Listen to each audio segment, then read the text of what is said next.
आपका स्वागत है। आजकल की चर्चा काफ़ी गर्म चल रही है, तो I think we have to keep the pace and the tone. तो हम बात करेंगे विपक्ष की स्ट्रैटेजी के बारे में, जो मुद्दे विपक्ष उठा रहे हैं, और ख़ास करके कि विपक्ष का जो अलायंस है, इंडिया अलायंस, उसमें कांग्रेस सबको साथ ले जा सकती है या नहीं, क्योंकि बाकी लीडर्स के भी आकांक्षाएं हम देख रहे हैं। अखिलेश यादव, ममता बनर्जी, जगन, वो सब भी एक दूसरे से मिल रहे हैं। तो आलोक, अजय जी, आपसे मैं पहले पूछना चाहती हूँ कि आलोक जी, कि आपको लगता है कि कांग्रेस सबको साथ ले जा सकती है? जो जैसे कि शुरुआत हुई है, ये टेम्पो क्या चलेगा? क्योंकि अभी स्टेट्स में चुनाव आएंगे, बाकी ये तालमेल चलता रहेगा। देखिए, कांग्रेस पार्टी 10 वर्षों से अभी भी विपक्ष की एक अहम भूमिका में रही। 2014 से लेकर लैंड एक्विजिशन बिल से स्टार्ट करके, चाहे वो नोटबंदी हो, चाहे कोरोना हो, और चाहे तमाम पुलवामा से लेकर और आज के वर्तमान के बजट तक, अगर किसी ने विपक्ष की भूमिका निभाई है तो वो कांग्रेस पार्टी है। अब विपक्षी दलों को भी एकजुट रहना केवल कांग्रेस की जिम्मेदारी नहीं है, उनको भी साथ आने के लिए प्रयास करना होगा।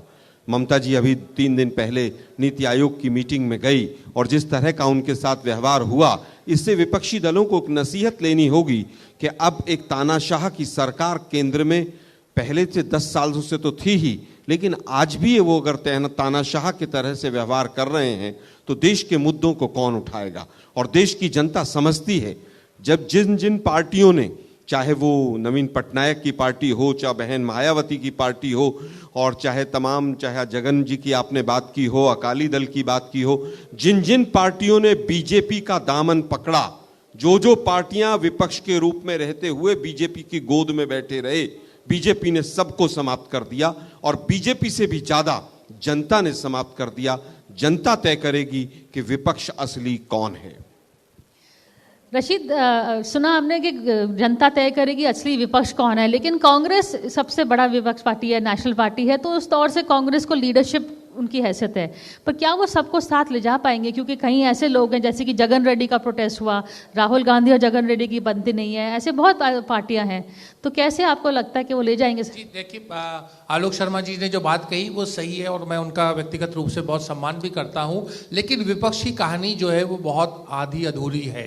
उसमें जोश बहुत ज़्यादा है, उत्साह है, लेकिन ज़मीन पे जो चीज़ों की आवश्यकता होती है प्रिया जी, उसका अभाव हमें साफ नज़र आता है। जैसे एक छोटी सी बहुत ही बुनियादी चीज़ है जो इंडिया गठबंधन है। अगर मैं आपसे यहाँ पूरी सभा में किसी से पूछूं कि इंडिया गठबंधन का दफ्तर कहाँ है, तो आप में से कोई भी उसका सही जवाब नहीं दे पाएंगे। इसलिए नहीं दे पाएंगे क्योंकि उसका दफ्तर है ही नहीं, ना केवल दिल्ली में बल्कि पूरे देश में कहीं भी नहीं है। तो इंडिया गठबंधन जो है वो केवल एक कागज़ के ऊपर है, कल्पना के रूप में है। दूसरा, मैं उससे पूछूंगा कि उसका अध्यक्ष कौन है, उसका संयोजक कौन है, वो भी जवाब सिफर, क्योंकि ना तो उसका कोई अध्यक्ष है ना उसका कोई संयोजक है। मैं समझ सकता हूं कि चुनाव से पहले विपक्ष में बहुत सारी समस्याएं थी, एक आपसी अविश्वास का भाव था, बहुत सारी चीज़ें थी, लेकिन चुनाव जीतने में 4 जून से आज हम जो है 29 जुलाई को बात कर रहे हैं, उसमें उस डायरेक्शन में कोई भी कदम नहीं उठाया गया है, और एक बड़ा प्रश्न चिन्ह उठाता है। और संयोजक के लिए बहुत से अच्छे उम्मीदवार भी मौजूद हैं। अखिलेश यादव जी हो सकते हैं, अभिषेक बनर्जी हो सकते हैं, और भी बहुत से लोग हैं जो गैर कांग्रेस उससे हो सकते हैं। दरअसल कहीं ना कहीं एक चीज़ जो विपक्ष के नेता खुल के सामने कहते नहीं है कि कांग्रेस में एक वो बिग ब्रदरली अप्रोच है कि हमारे बाप दादा ने घी खाया था, हमारी हथेली सूंघ लो। तो इस तरह की सोच है, और बहुत से लोगों को कांग्रेस में लगता है, क्योंकि मैं और प्रिया सहगल हम लोग एक पत्रकार के रूप में कांग्रेस पार्टी को देखने और समझने की कोशिश करते हैं, कि कांग्रेस को लगता है कि 2024 का जो रिजल्ट आया है वो एक कांग्रेस स्टोरी है। मतलब कांग्रेस आगे बढ़ के जो देश में उनका जो एक भाजपा के बराबर या भाजपा से बड़ा जो उनका चेहरा और ताकत थी वो उसको पा सकते हैं। तो इस तरह का थोड़ा सा अंतर्द्वंद जो है वो विपक्ष में हमें नज़र आ रहा है। सही बोल रहे हैं रशीद, क्योंकि मैं भी थोड़ा सा ऐड करना चाहती हूँ कि जो भी अभी जो चुनाव नतीजे आए हैं, जहाँ भी कांग्रेस ने अच्छा किया है वो सहयोगी दलों के बल पे किया है, चाहे तमिलनाडु हो, चाहे महाराष्ट्र हो, या जहाँ भी नंबर्स आए हैं उत्तर प्रदेश में, जहाँ पे कांग्रेस अकेली या इन पावर है। तेलंगाना में सिर्फ 8 सीट्स, कर्नाटक का हाल आप जानते हैं। तो कांग्रेस क्या कह सकती है कि हम अपने बल पे we are the actual natural leader of opposition? देखिए, कांग्रेस एक सीमेंटिंग फोर्स है इस देश के अंदर। तमाम अगर सहयोगी दल भी हैं तो वहाँ पर भी हम एक सीमेंटिंग फोर्स का काम करते हैं।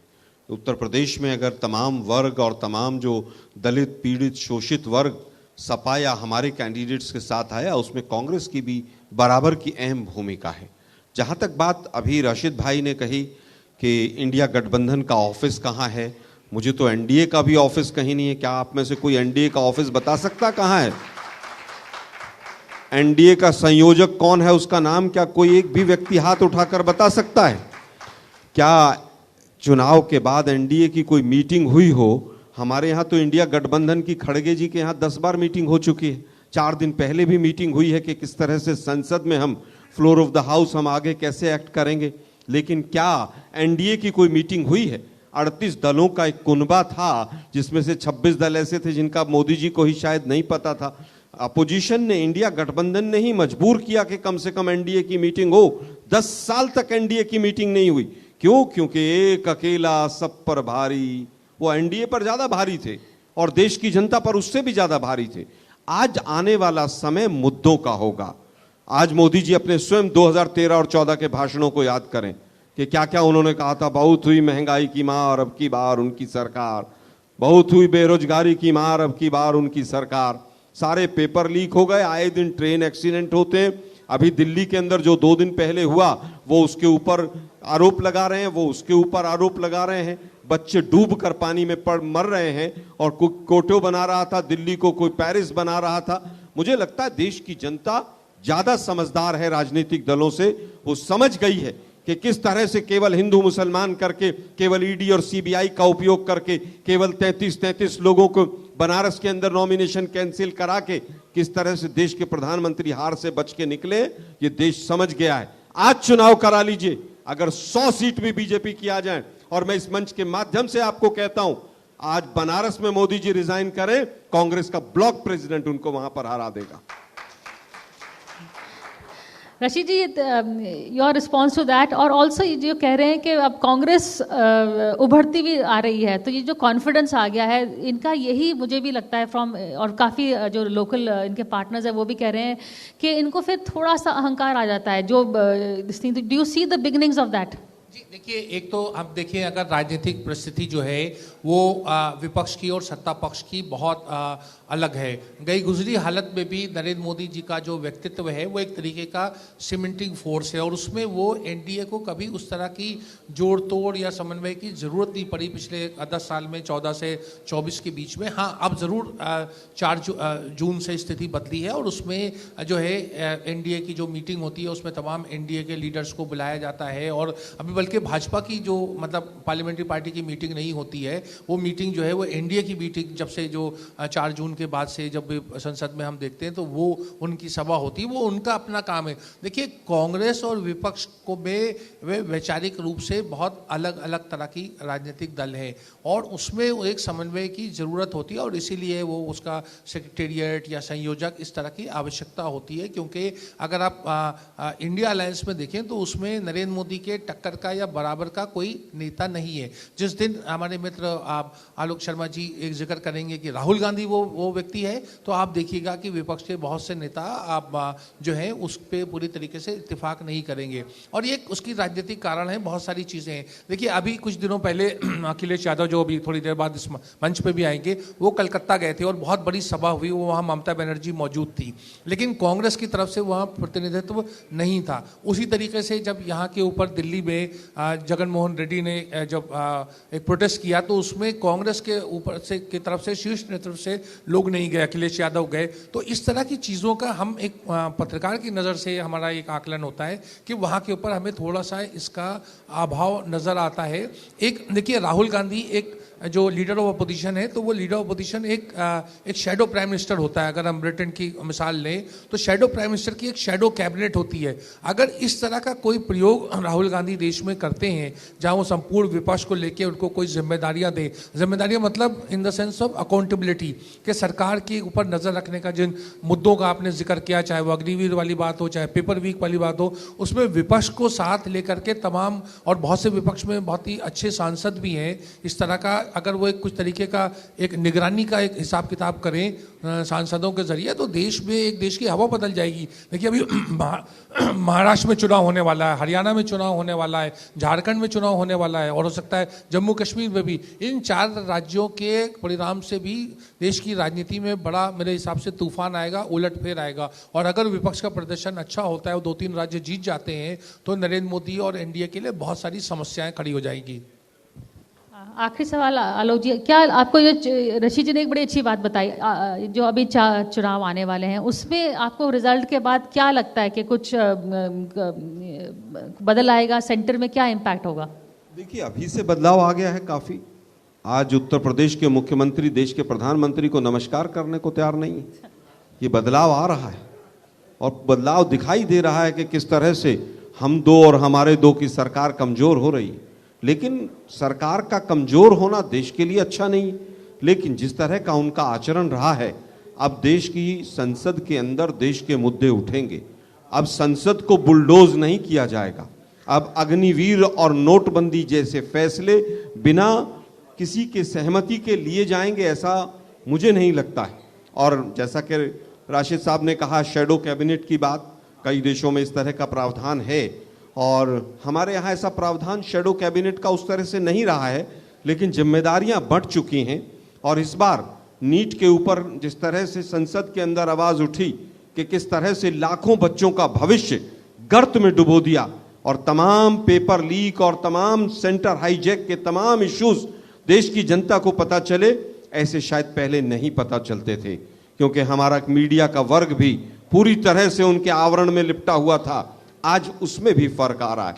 तो कहीं ना कहीं परिवर्तन आ रहा है, परिवर्तन आएगा, देश की जनता के मुद्दे उठेंगे, शैडो कैबिनेट भी बनेगी। और केवल अभी का एक ही जो सेशन, बजट सेशन गया है, उसमें देखा कि किस तरह से विपक्ष ने संसद के अंदर भी और राइट इश्यूज।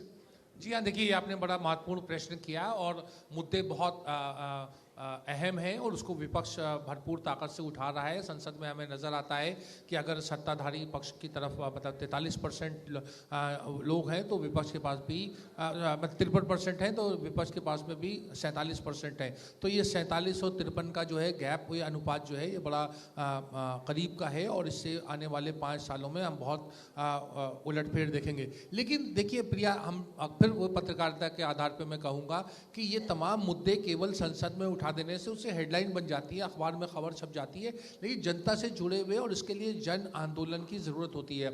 आप स्मरण करें कि अगर विपक्ष, भाजपा विपक्ष में होती और एक प्रिया एक ये जो इलेक्टोरल बॉन्ड वाला मामला आता, तो वो सरकार को एक दिन नहीं चलने देते। नरेंद्र मोदी जी और भाजपा और एनडीए जिसकी हम बात करें, वो एक जो इलेक्टोरल बॉन्ड जो है वो जिसे हम कहते हैं थिंग ऑफ अ पास्ट, मतलब वो एक ऐसी बात बन गई कि लोगों को कुछ पता है लेकिन उसको लेके कोई हलचल नहीं मची। इसी तरीके से चाहे जो नीट का मामला हो, ये राज्यों में चाहे वो कांग्रेस शासित देश हैं या विपक्ष के प्रदेश हैं या दूसरे राज्य हैं भाजपा शासित प्रदेश हैं, वहाँ के ऊपर कोई जन आंदोलन और एक उसका मूवमेंट एक वो नहीं होना चाहिए। आपने प्रिया देखा जो इंडिया अगेंस्ट करप्शन जो एक पूरा चला था, 2G और कोलगेट, वो कितना प्रभावशाली था। तो मुझे लगता है कि विपक्ष की एकजुटता और जन आंदोलन, ये दोनों जो हैं ये एक ही उसके 2 पहलू हैं और जब तक उसमें पूरी सक्रियता मतलब संसद के बाहर नहीं होगी, तब तक मुझे लगता है कि भाजपा को हाशिए पे करना बहुत मुश्किल होगा राजनीतिक रूप से। Thank you. छोटा सा यहाँ पर उत्तर देना चाहूंगा, जन आंदोलन पिछले 10 वर्षों में क्यों नहीं बन पाया? उसका एक बहुत बड़ा कारण रहा कि संघर्ष के जितने रास्ते थे वो सारे के सारे संघर्ष के रास्ते सब कैप्चर कर लिए गए। हम जब संघर्ष करते हैं 2G के लिए, इस हिंदुस्तान के मीडिया ने 4 महीने तक सरकार की खिंचाई की, लेकिन क्या नोटबंदी में 1 रुपया ब्लैक मनी, काला मीला पीला जैसा मिला? क्या मीडिया ने सवाल उठाया? मीडिया को सबसे पहले कैप्चर किया गया, एक बहुत बड़े वर्ग को। RTI जैसे कानून से आज उत्तर नहीं आते। आज हाई कोर्ट और सुप्रीम कोर्ट के तमाम निर्णय ऐसे पड़े हुए हैं जिनका इंप्लीमेंटेशन नहीं होता है। आज हालात ये हैं कि आर्मी के चीफ और आर्मी के डिफेंस के तमाम लोगों को फोर्सफुली कहा जाता है कि आप बैठिए और अग्निपथ और अग्निवीर की बड़ाई कीजिए। हमारे समय पे ये नहीं होता था। हम कहीं ना कहीं स्वतंत्रता देते थे, लोकतांत्रिक तमाम चीजों के लिए स्वतंत्रता देते थे। आज क्या 10 बच्चे यहां पर जनपद पर आकर कोई किसी तरह का धरना प्रदर्शन कर सकते हैं? कल किस तरह से दिल्ली पुलिस ने वहां पर करोल बाग के अंदर जिस तरह से व्यवहार किया, वो बच्चे क्या कर रहे थे? केवल अपनी मांग की बात कर रहे थे। लेकिन आज वो समय नहीं है। आरटीआई को खत्म कर दीजिए, मीडिया को समाप्त कर दीजिए, कोर्ट के डिसीजन को मत मानिए। तो जो एक माहौल बनता है, कहीं ना कहीं हमारी भी कमी रही होगी, मैं उसमें मना नहीं करूंगा। कितने लोगों के ऊपर केसेस डाल के, अरे भाई एक पत्रकार अगर नमक से खाना अगर मिड डे मील में उत्तर प्रदेश में दिखा रहा है, उसको जेल में डाल दिया जाता है। तमाम जांच एजेंसियों का जिस तरह से दुरुपयोग किया गया, और तो और एक वॉशिंग मशीन लगाकर सबको अपने यहां पर शामिल कर चलिए, दिया गया। थैंक यू, तो आपका मैं पॉइंट समझता सही हूं है और ये कि पॉइंट बहुत आपने बड़ा एक षड्यंत्र देश के साथ रहा और अब देश जाग चुका है। चलिए, थैंक यू सो मच आलोक जी, आप आए और आपने अपना मुद्दा रखा। And thank you Rashid for helping us understand जो आपके एनालिसिस के साथ। For more such videos, subscribe to the NewsX YouTube channel, hit the bell icon.